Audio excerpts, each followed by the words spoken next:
What if I told you one sentence could start a countdown to the Antichrist? That a single phrase from a world leader might be the trigger for a global deception so powerful it fools even the faithful?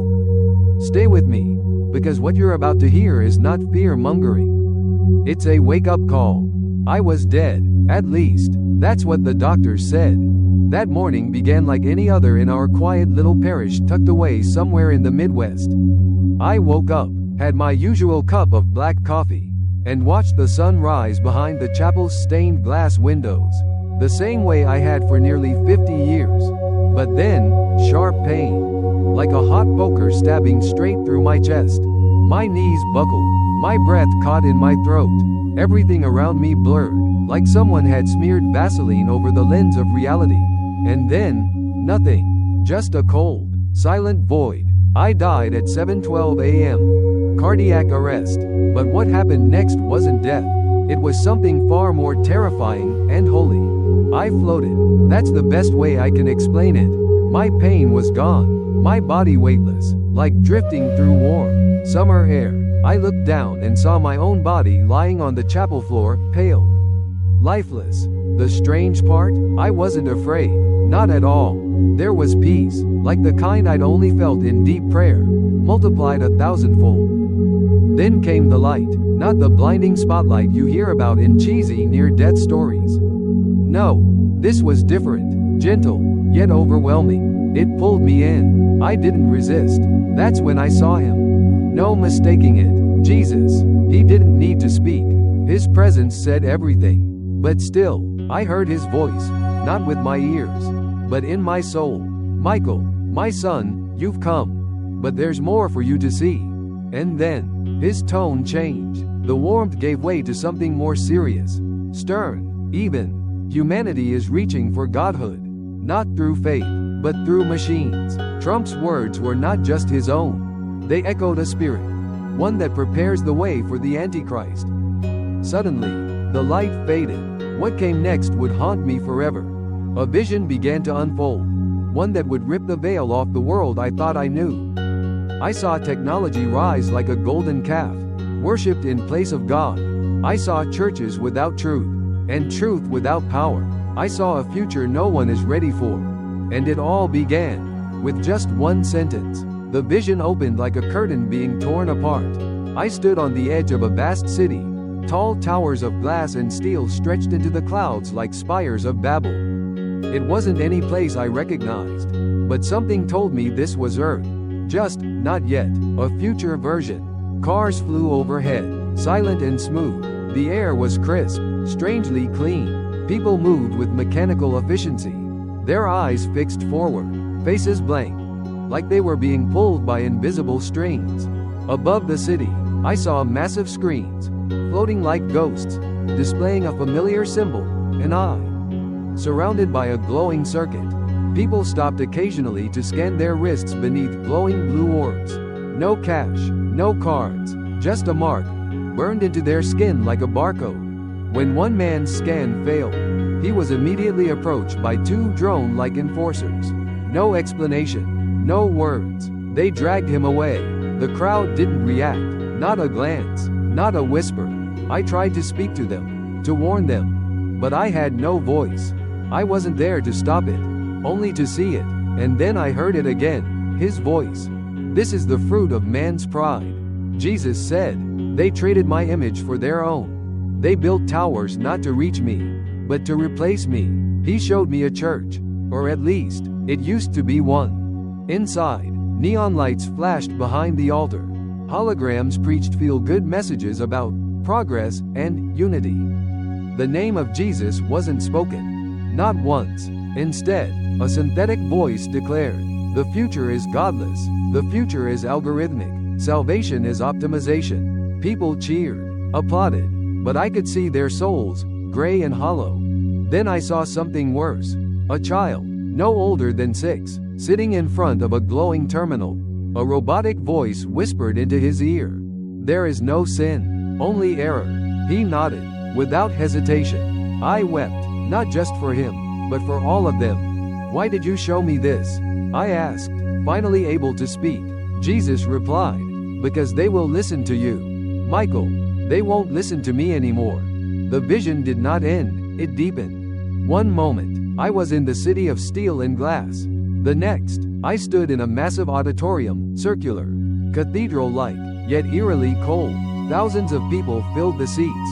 Screens encircled the walls, but there was no cross, no altar, no Bible. Instead, a symbol hung from the ceiling. A circle with all major world religions fused into one: cross, crescent, star, lotus, and code.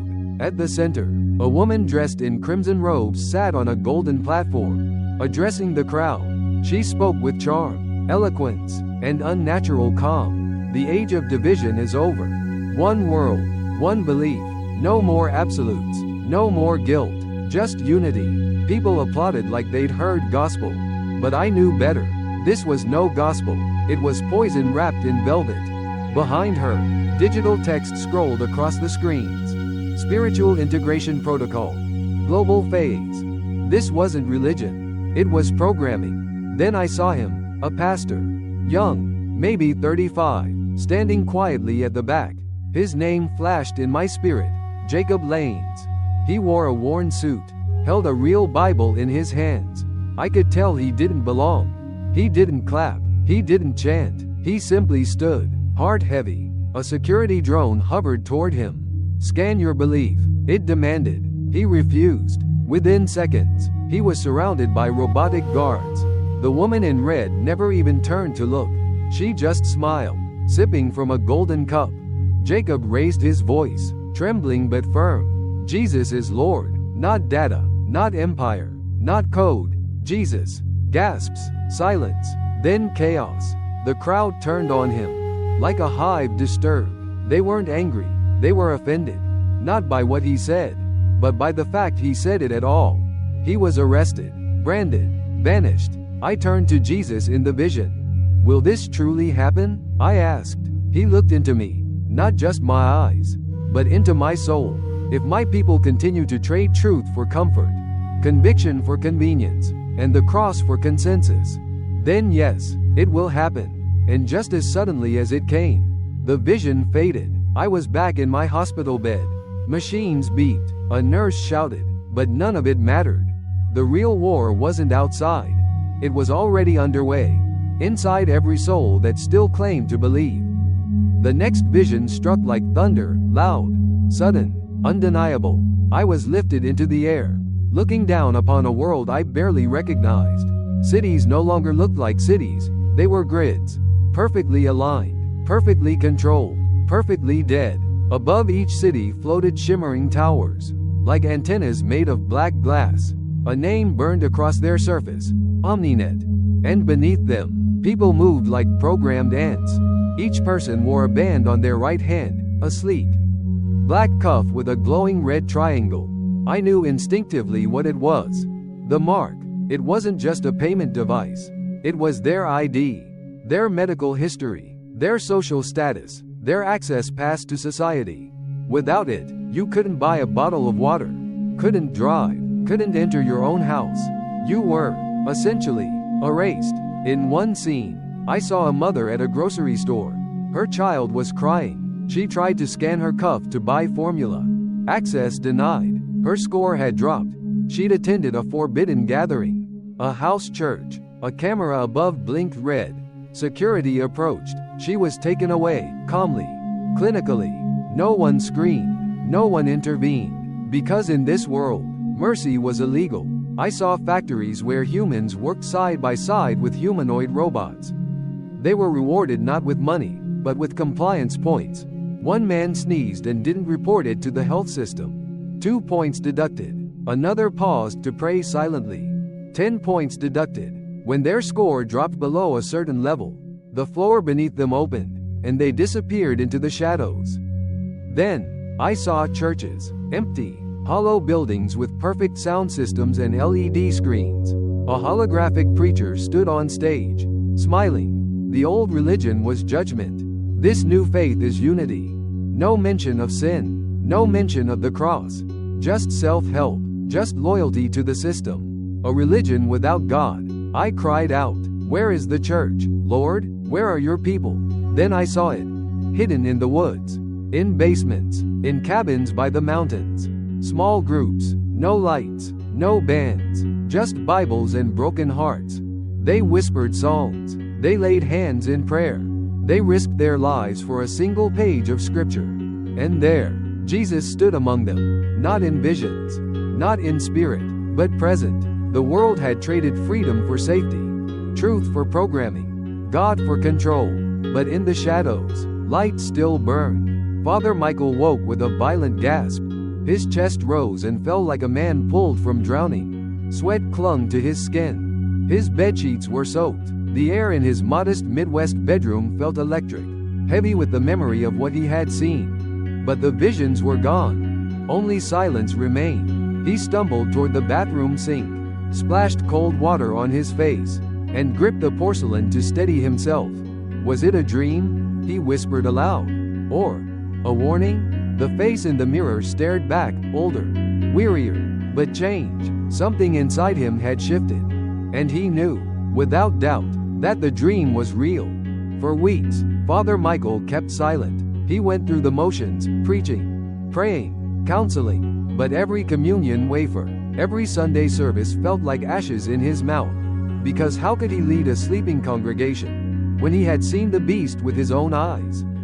One morning, he stood before his small church in Cedarville, a farming town with a population under 2,000, and stared at the wooden cross above the door.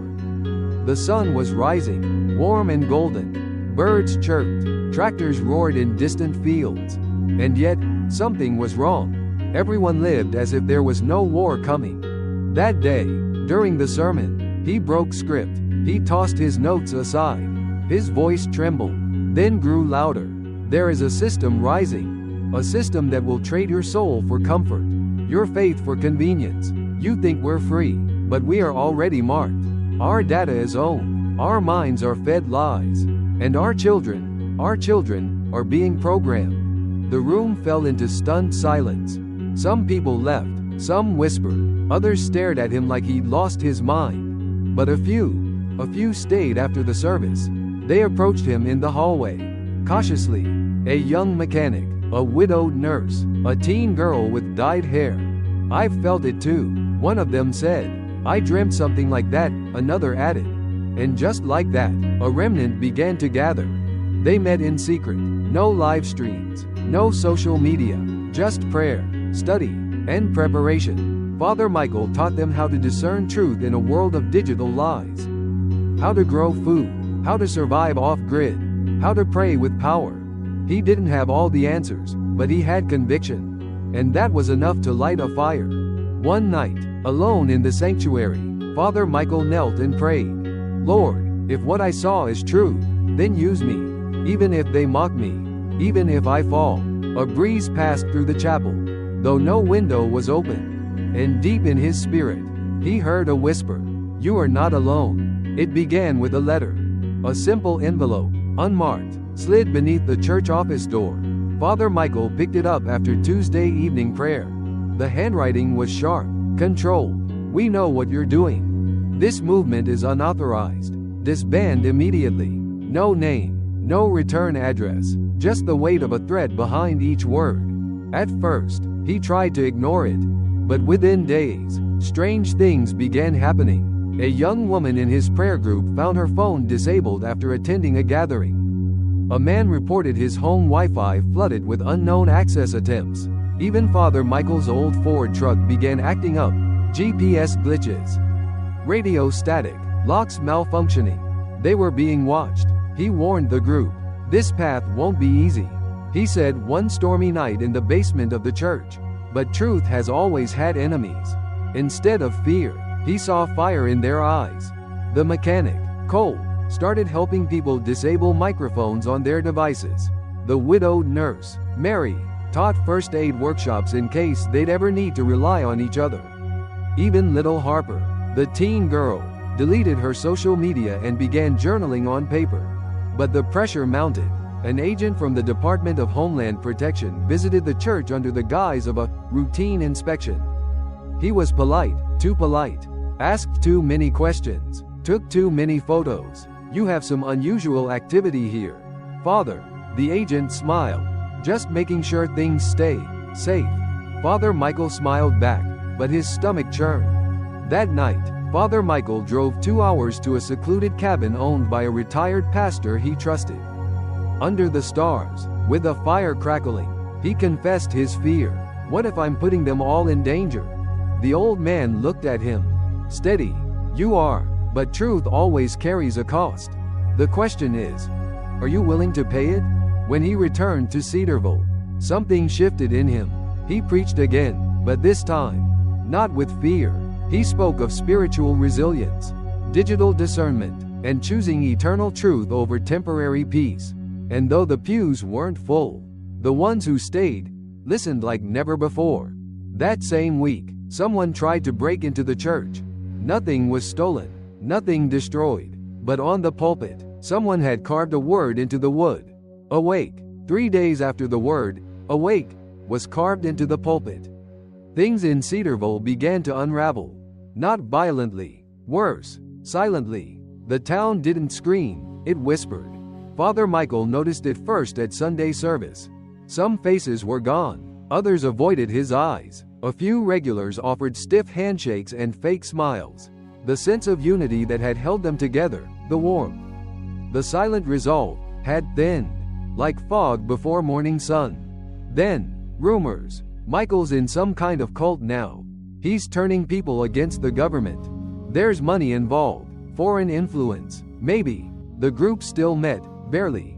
Mary had grown quiet, eyes flicking to the door every few minutes. Cole stopped sharing updates on device security. Harper, once so bold, now kept her notebook shut and avoided speaking. Even among them, suspicion crept in. How did they know where we meet? Someone here told them. One night, after a particularly tense meeting, Father Michael sat alone in the sanctuary. The stained glass glowed in the moonlight, casting fractured colors across the empty pews. He whispered a prayer, not the kind he was trained to recite, but raw, human. God, am I doing the right thing, or just leading them into chaos? He expected silence. Instead, footsteps echoed behind him. It was Mary, eyes red, jaw clenched. You need to know, she said. Someone approached me. Government. They offered protection if I cooperated. Father Michael's breath caught. Did you? A long silence. I wanted to, but then I remembered your sermon last Easter. About truth costing everything. About how comfort isn't the same as peace. She slid a flash drive onto the pew beside him. This is what they didn't want us to find. He took it. That night, in the safety of an old computer stored in the church attic. He opened the drive. Documents, video clips, surveillance memos, all pointing to an internal directive. Suppress unauthorized gatherings promoting unfiltered spiritual ideologies. They weren't being paranoid. They were right. The next morning, Father Michael stood before his congregation. He didn't raise his voice. He didn't accuse. He simply told the truth. And when he did, those who were meant to hear it did. No miracles, no fire from heaven, but something moved. A few stayed behind after service. Mary, Cole, Harper, and 3 new faces. One man whispered, "We thought we were the only ones." It happened at 2:43 a.m. Sirens, red-blue flashes outside the rectory, barking dogs, heavy boots on gravel. By the time Father Michael sat up in bed, the front door was being pounded open. Cedarville PD, warrant, step away from the computer. They found the flash drive. They found the backup. They even found Harper's notebook, buried under hymnals in the choir room. By sunrise, the entire group was under investigation. Mary was questioned for 8 hours. Cole's devices were confiscated. Harper's parents were summoned to the station. But the worst part came in a single, whispered text on Father Michael's old burner phone. Someone gave them everything. That evening, the group met in the church basement. The mood was ice. Eyes darted. No one sat too close. Even breathing felt suspicious. Mary stood. Her voice was cold steel. We were 12. Now we're down to 8. They didn't find us by accident. One of us handed them the map, the schedule, the recordings. Cole looked away. Harper clenched her fists. Father Michael didn't speak at first. Instead, he passed a small envelope down the table. Inside, printed emails, timestamps, metadata, proof. Someone named E. Carter had sent anonymous tips to authorities for weeks. The IP matched one used during meetings. All eyes turned to Elijah Carter. He froze. I didn't mean for it to go that far. He said he'd been scared. Said he was pressured by a friend in law enforcement. Promised that no one would get hurt. Just watched. Said he didn't realize how much they were risking until it was too late. Harper stood, trembling. You handed over a child's journal. Mary, you let them threaten my daughter. Cole, you watched us fall. One by one. Father Michael finally spoke. We are not the court, but we cannot stay broken. He turned to Elijah. You have two choices. Walk out now, and never return, or stay, and rebuild, knowing no one here will ever forget. Elijah hesitated, then stood, and left. The silence afterward was deeper than grief. That night, no one slept, but by dawn, they met again, this time in the woods. No phones, no files, just voices in firelight. Broken trust doesn't mend overnight. But in the dark, they chose each other again. Not because it was safe, but because it was right. Rain tapped softly on the church roof that night. Harper sat cross-legged in the basement, staring at a blank page in her notebook. The group was smaller, more fragile than ever. Elijah's betrayal still haunted every word spoken. Then, the door creaked open. A man in plain clothes stepped inside. Dripping wet, he held up a badge, but not a Cedarville badge. FBI, I don't have much time. The man said, name's Agent Thomas Cade. I've been following this operation for months, and I believe you. The group froze. Father Michael narrowed his eyes. You're not here to arrest us? No, Cade replied. I'm here because someone inside your local task force is planting evidence, falsifying warrants, and targeting minors, and it's not legal. Agent Cade pulled out a small recorder. He pressed play. The priests got files in the basement. Leak it to the press and burn the rest. It was the voice of Detective Rowan, head of Cedarville PD's morality unit. Cade paused. He's suppressing more than protests. He's running a private purge operation, off books. And you're the last loose ends. Mary stood slowly. Why us? Cade looked at her, calm but urgent. Because you uncovered something real. The files Harper found? They tie Rowan to illegal detainments across 3 counties. You were never just kids with signs. You were a threat to the narrative. The room felt electric. Cole leaned forward. So what now? Cade answered quickly. I can get you protection, but not forever. You'll need to release the truth. Yourselves, on your terms. Go public, loud, nationwide. Force their hand before they erase you completely. Father Michael nodded. Then we move tomorrow. No more hiding. Cade handed them a sealed envelope. Inside, usernames, passcodes, upload credentials. These are secure channels. Use them, but be ready for backlash, for threats, for silence from people you thought cared. He looked at Harper. The truth doesn't save people. People do. Then he left. The door shut behind him with a soft click. In that moment, something shifted. They weren't victims anymore. They were witnesses. And tomorrow, the world would know what Cedarville had tried to bury. The next morning was thick with fog. They met in the church basement, Harper, Mary, Cole, and Father Michael, staring at the flash drives and documents spread across the table. They were ready to upload everything. The world would see the truth. But then came the sirens. 3 black SUVs screeched to a stop outside. Move, Father Michael shouted. Go through the kitchen. Back exit. Cole grabbed the laptop. Harper stuffed the drives into her coat. Mary took the burner phone. But as they turned toward the back door, it exploded inward. Gas canisters rolled across the floor. Tear gas. Smoke filled the air. From the smoke came masked figures. SWAT. Rowan wasn't waiting anymore. Hands up, on the ground. Now. Cole shoved the laptop into Harper's hands. You know where to go. He whispered. I'll hold them. What? No, Harper started. Run. He charged toward the smoke, throwing a chair, flipping the table, buying them seconds. The rest ran. Through the back hallway, up the stairs, into the alley. They didn't look back. Inside, Cole yelled over the chaos. "I'm unarmed. Just me." A flashbang went off. Cole fell to the ground as boots surrounded him. But he smiled. They didn't get the files. Harper, Mary, and Father Michael made it to the safe house, an abandoned cabin 10 miles north. Harper's hands shook as she opened the laptop.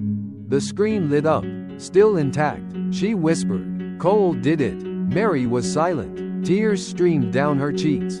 That night, they uploaded everything. Video files, voice recordings, scans of the falsified warrants, names of detained minors, all of it. It hit social media like wildfire. By sunrise, #CedarvilleTruth was trending in all 50 states. But Cole never walked free again. He was charged with obstruction, conspiracy, and resisting arrest. No lawyer would touch the case. Until one came. Sent by someone named Kate. At the trial, the prosecutor painted Cole as a domestic threat. But across the courtroom, the jury saw something different.